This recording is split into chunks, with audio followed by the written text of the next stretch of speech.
Radio Shawinigan, FM 91. FM 91, vous écoutez Sport Escort. On est de retour à Sport Escort, on poursuit notre tournée à la JMQ. On va faire un arrêt avec Simon Bédard du parlonsjunior.com. On va discuter des Olympiques de Gatineau. Simon, bonjour, bon matin.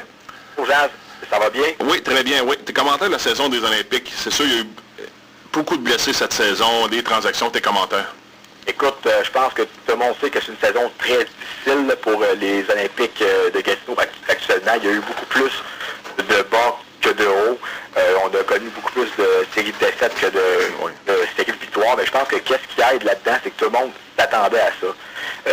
Si ça bel et bien une saison où on devait gagner la Coupe, c'était l'année passée avec l'équipe de rêve là, que Benoît Gou avait sous la main.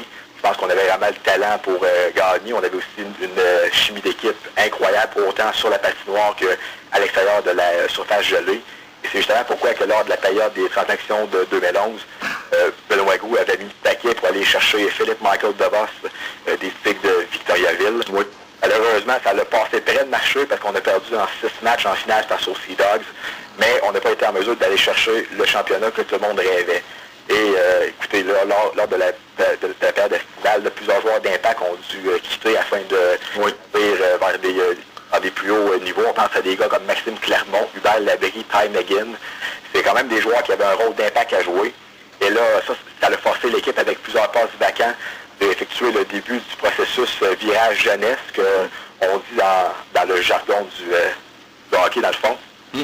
Ça a forcé l'équipe, dans le fond, a bâti le club de A à Z avec une multitude de jeunes joueurs. Donc, avec près de 9 joueurs de 17 ans et la 3e plus jeune moyenne d'âge au travers de la Ligue, je pense que les partisans s'attendaient à des moments sombres ici. On sait que la plupart des joueurs sortent directement du midget 3. Oui. Il y a une très grosse marche entre le midget 3 et le circuit Courteau. Je l'ai vécu en 2009-2010. OK, oui. En ce sens, je pense que l'équipe n'a pas beaucoup d'expérience à plusieurs niveaux, mais il faut quand même que ces jeunes-là commencent à quelque part. Et je suis sûr qu'avec ce qu'on voit quand même, le futur s'annonce très rose pour les Olympiques. L'équipe ne gagne pas souvent, mais je pense que les gars savent qu'ils doivent passer par là pour devenir une puissance dans la Ligue au cours des prochaines saisons. Oui, mais comme tu disais tantôt, on a opté pour y aller pour la jeunesse. Là, on a laissé partir Pajot, Ouellette et Gagnon dans des différentes transactions qui vont rapporter sûrement des compensations futures prochaines. Et les partisans à Gatineau ont bien accepté les transactions des vétérans. Oui, quand même. Écoute, ça peut paraître drôle à dire, mais je pense que tout le monde est conscient que pour les deux parties, autant pour le White Group que pour la troupe de Marc-Étienne Hubert, je pense que c'était la bonne chose à faire dans le fond. Oui.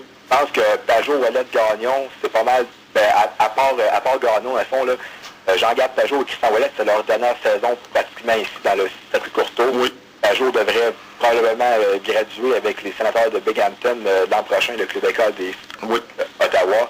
Christian Ouellette a 20 ans, donc il ne sera pas éligible à effectuer un retour dans le circuit Courteau l'année prochaine. Donc, en les envoyant au Saguenay de Chicoutimi, ça va donner une chance de peut-être gagner la Coupe.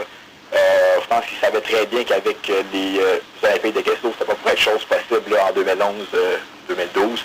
Donc, même si les Saguenayens ne sont pas un club qui ont parmi les favoris actuellement, comme Shawinigan ou Saint-John ou Québec, je pense que quand tu as des joueurs comme Gibson, Étienne Brodeur, Jean-Gab Pajot, Christian Ouellette avec toi, on sait jamais qu'est-ce qui peut se passer lors de la grande valse du printemps. Pour eux, c'était quand même une bonne chose. Gagnon aurait été le seul qui aurait pu retourner en tant que vétéran de 20 ans l'année prochaine, mais au moment où la transaction a été effectuée, c'était les 3 meilleurs pointeurs de l'équipe. Oui. Puis ils avaient une très grande valeur monétaire sur le marché. Et pour un club qui tente de rebâtir, de faire pour neuf, je pense que Roux a pu obtenir de très très bonnes choses. On parle du gardien de but de 16 ans, Alexandre Michaud, défenseur de 17 ou 16 ans, Michael Beauregard. Il va être bon, lui, oui. Donc tout ça ensemble, ça fait que sûr qu'à court terme, c'est très très difficile pour les partisans parce qu'ils perdent 3 joueurs qui les adoraient. Mais s'ils prennent leur mal en patience, s'ils restent patients, s'ils continuent à supporter l'équipe quand même, je pense que même dès l'an prochain ou en 2013-2014, les Olympiques pourraient être un club de tête au travers de la Ligue, c'est certain.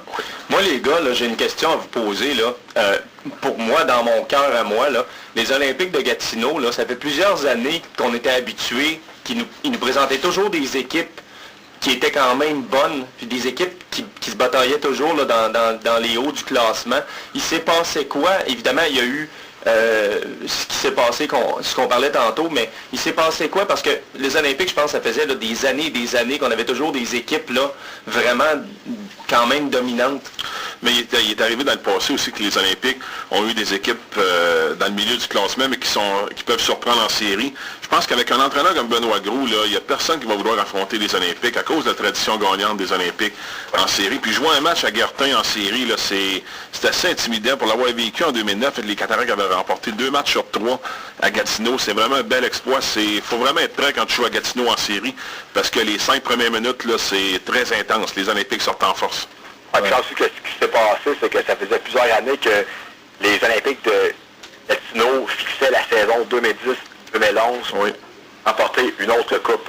Et là, avec le retour de Benoît Gros lors de la période estivale, avant le début de la saison de l'année passée, là, tout le monde s'est mis à rêver, à croire que c'était la grosse année. Puis c'est vrai, parce qu'avec des joueurs comme Ty McGinn, Deslauriers, Labrie qui n'a pas joué beaucoup. Oui, Nicolas Deslauriers, oui, très bon. On parle de joueurs comme McGinn, Orowski, Pajot, Ouellet, c'était vraiment là, un club de rêve. Là. Oui, absolument, oui. Les Sea Dogs, c'était vraiment un des clubs là, les plus forts de la Ligue. On a quand même battu Québec après avoir tiré de la RAF 1-3. On a quand même sorti un club comme Drummondville en 6 matchs. Je pense que c'était la grosse année. Et Benoît Gros, lorsque finalement arrivé la période des... je pense qu'on était peut-être 3e ou 4e au classement. Et là, il s'est dit, bon, là, ça c'est la grosse année. J'essaie vraiment d'y aller avec mes... au canon. Il a été chercher Philippe Michael DeVos, qui était le meilleur pointeur de la Ligue actuellement. Ouais. C'est vraiment un club dominant. Ouais. Et puisque je pense que même si l'équipe aurait gagné la Coupe ou non, tu avais des joueurs, tu avais plusieurs joueurs de 20 ans, plusieurs joueurs qui étaient déjà sous le radar de plusieurs clubs de la LNH. À Deslauriers avec les Kings. Oui. Mais c'est bon aussi de faire un pas en arrière pour l'an prochain, puis dans 2 ans, les Olympiques vont être compétitifs. On parlait tantôt du gardien Maxime Clermont. Ça a donné la chance à François Lacerte de prendre la pole comme gardien numéro 1, puis je pense qu'il donne une chance aux Olympiques d'en l'emporter à chaque match. Là. Et c'est un gardien qui, à 20 ans, là, il connaît ses meilleurs moments là, comme gardien. Moi, je pense que sans lui, on n'aurait peut-être pas 24 victoires là, tellement. Je pense que François, c'est une belle histoire de persévérance pour les jeunes gardiens de but hockey mineur. Oui. C'est un petit cas de chez nous de Trois-Rivières, dans le fond. Puis je l'ai vu jouer lorsqu'il était Jet 3 avec les estacades. C'était vraiment un gardien de but dominant. Par contre, lorsqu'il a gradué dans le circuit courtois, ça fait un peu plus difficile. A fait 5 clubs avant de finalement trouver sa niche avec les Olympiques. On pense à Nick de Rimouski. Bon. Puis, je voulais savoir, là, Adam Chapman, là, c'est une belle trouvaille, ça. Oui, ça, écoutez, les Olympiques n'avaient pas beaucoup de succès là, au cours des dernières saisons, là, lorsqu'il était question des joueurs de la Ligue de l'Ontario soumis au ballottage. Mais je pense qu'ils ont eu la main, ils ont eu le dessus lorsqu'ils ont finalement pu mettre le grappin sur lui. C'est un joueur complet qui a seulement 17 ans. Donc c'est vraiment intéressant parce que pour un club qui veut faire peau neuve, un joueur de 17 ans est encore éligible pour 3 autres saisons. On parle d'un joueur complet, un peu comme Brad Marchand des Bruins de Boston, dans le fond, un joueur quand même 29 points en 43 matchs, un joueur qui n'a pas peur de chez les gars face à n'importe qui frappe comme un train, qui joue sur l'avantage numérique, qui écarte dans le fond les joueurs adverses lors du... Oui, c'est ça. Oui, c'est un joueur très intense, oui. Parlant de déception, je pense que Gimbal, c'est vraiment une déception. Il n'a pas vraiment... Il avait même été suspendu par Benoît Gros en début de saison, là. 10 buts, 23 passes. On parle de déception dans son cas? Écoutez, déception, oui, on pourrait dire ça, mais là, actuellement, il connaît ses meilleurs moments, je pense, depuis qu'il a été acquis. Hier, il a marqué 2 buts, il a marqué un but en tir de barrage lors de la victoire face au Voltigeur. Mais pour un gars lorsque tu arrives au stade de 18, 19, 20 ans, tu essaies vraiment de donner le maximum de toi-même à chaque match pour te faire remarquer par un club professionnel. Je pense pas que c'est une question de cœur dans son cas, c'est plus une question de pression. C'est quand même un choix de première ronde, n'a jamais été capable de répondre aux attentes des Saguenayens. Ensuite, il arrive ici, il arrive chez lui dans le fond, donc il joue devant parents et amis à chaque soir. Et vu que Pajot et Gagnon, qui étaient des joueurs locaux, ont dû quitter, je pense que les partisans ont mis la barre haute envers lui pour qu'un joueur local performe. Écoutez, c'est certain qu'on s'attendait à plus, mais je pense que ça peut quand même être un joueur qui peut être très, très utile à l'équipe d'ici la fin de la campagne. Oui, parmi les Européens à Gatineau, on a eu quand même des bons joueurs qui sont passés là. Je pense celui qui volait pour les Bones, là, David Krejci, qui volait avec les Bones. Cette année, on a Thomas Seika qui a 18 ans, qui est pas très grand, pas très gros, mais qui a quand même des belles habiletés chez les Olympiques. Et lui, c'est un gars qui est sorti un petit peu de nulle part, là, fois lors du repêchage européen l'été dernier. Il a été invité au camp des Flyers de Philadelphie, a très très bien fait. Mais les Flyers n'ont pas été en mesure de lui offrir un contrat à temps, dans le fond, pour qu'il devienne vraiment la propriété des Flyers eux-mêmes. Donc, il sera encore éligible au repêchage l'été prochain. Par contre, c'est un très, très bon joueur de hockey. Il avait manqué les deux de l'ensemble de l'équipe et je pense que c'était quelque chose qui était voyant genre, sur la patinoire. C'était un joueur qui peut vraiment prendre l'équipe sous son aile. Je pense que sans lui, on n'a pas vraiment de grande force de frappe encore. Oui, exact. C'est un joueur spectaculaire à voir. C'est pas gros, mais je pense qu'il n'a pas peur d'aller se salir le nez non plus dans le coin des bandes. Donc, je suis certain que ce gars-là va percer un jour et qu'il va pouvoir rendre de précieux service au club. Oui, c'est un Européen qui joue le style de hockey canadien, donc ça regarde bien dans ce côté-là. Comment on voit la fin de saison, là, j'imagine qu'on veut causer une surprise en série, puis je pense que c'est possible. Quand un entraîneur comme Benoît Groux derrière le banc, là, puis la tradition gagnante des Olympiques, ça pourrait causer une surprise en série. De toute façon, on n'aura aucune pression chez les Olympiques, ça va être de prendre l'expérience. Effectivement, il reste 5 matchs à jouer. On en a 3 à jouer au centre Robert Gartin, je pense. Oui. L'année passée, on a entamé les séries avec le seul but, c'était vraiment d'aller au bout, chercher la coupe. Par contre, cette année, on sait que ça va pas être possible, donc on veut entamer sûrement les séries avec la ferme intention de jouer les troupes de fête, de peut-être briser le rêve de 1 ou 2 clubs. Oui, ça pourrait arriver. Ce que j'avais été très impressionné par les Olympiques quand ils avaient affronté les Cataractes, on était sortis en force, on était très intense en échec avant, on était physique. Puis ça m'a vraiment surpris les Cataractes là, lors du match à Gatineau. Puis ça pourrait arriver. En tout cas, on va voir ce que ça va donner en série. Ça sera évidemment pas facile. Il y a des bonnes foules à Gatineau cette saison? Écoutez, je dirais que l'année passée, c'était décevant. Cette année aussi, je pense qu'il faut un petit peu comprendre les... Oui, on a toujours été habitué à des clubs de tête. Là, cette année, c'est beaucoup plus difficile. On est 13e ou 14e au classement, oui. Mais je pense que l'année passée, j'avais été surpris des foules en série. C'était électrisant. C'était rempli à pleine capacité. Je pense que c'était des moments que je dois toujours me souvenir. Oui, le vieux Bob qui ne rajeunit pas, par exemple, l'Arena Gartin là, qui ne rajeunit pas. Je pense qu'on va la remplacer bientôt on parle de 2015, je pense, pour le nouvel Arena. Ça ne fera pas de tort parce que l'Arena Gartin, là, surtout quand il y a des matchs en fin de saison puis en début de saison, il y a souvent du brouillard dans l'Arena.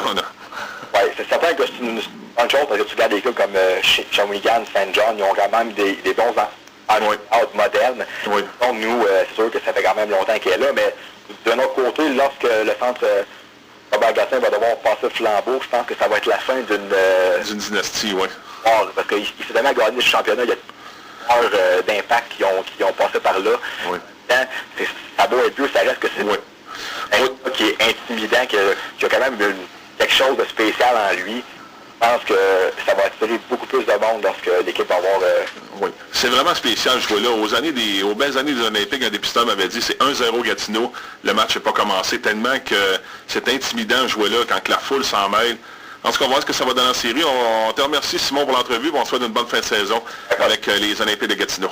Merci beaucoup, là. Merci beaucoup, Simon. Voilà, c'était Simon Bellard de parlonsjunior.com. On va faire une petite pause. On va revenir avec Samuel Durancio-Cloutier de l'hebdo de Saint-Maurice.com. On va parler du match d'hier, la défaite des Cataractes. T'étais pas de bonne humeur, toi? Non, on va en parler avec Samuel. Vous écoutez Sport Escore sur les ondes du 91,1 FM. Les 3 et 4 mars, c'est le défi nordique.